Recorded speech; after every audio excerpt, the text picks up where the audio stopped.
Okay, let's start from drinks. So, unlimited drinks yan. Four Seasons pineapple and then cantaloupe na juice. They have cereals. That's fresh milk. Ito masarap. Yogurt nila, may strawberry, may plain, at saka may mango. But it's sweetened. So, konti lang kainin mo. Ito yung fruit stand nila. Fruit area. Dito, pwede ka magpagawa ng omelette. Yan siya. Masarap yan. Then, ito naman salad. Kasi naubusan sila ng salad. Pero sobrang sarap yung salad nila. Yan. Lettuce. Okay. Yung itlog maalat. Sorted cold cuts. And then, ito naman yung dessert. The dessert nila. Yan. Cinnamon. Tapos ito is ewan ko ano to. Yan, may pandesal, may croissant na maliliit. Yan, fried pork siya.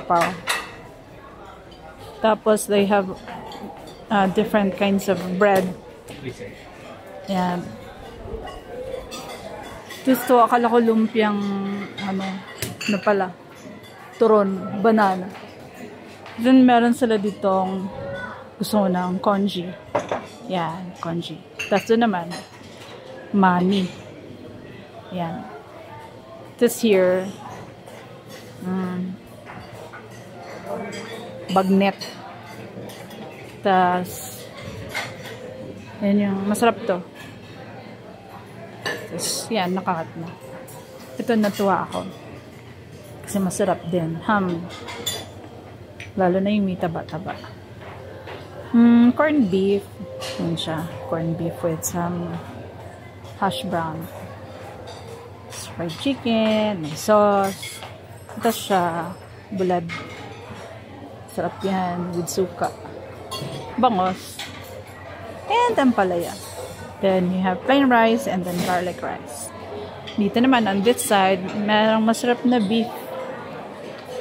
And may waffles sila. Dito niluluto yung bacon.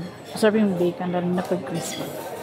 So, yan. If you want, strawberry and then blueberry toppings for your waffle. Yun. May function ngayon. So, maraming tao sa baba.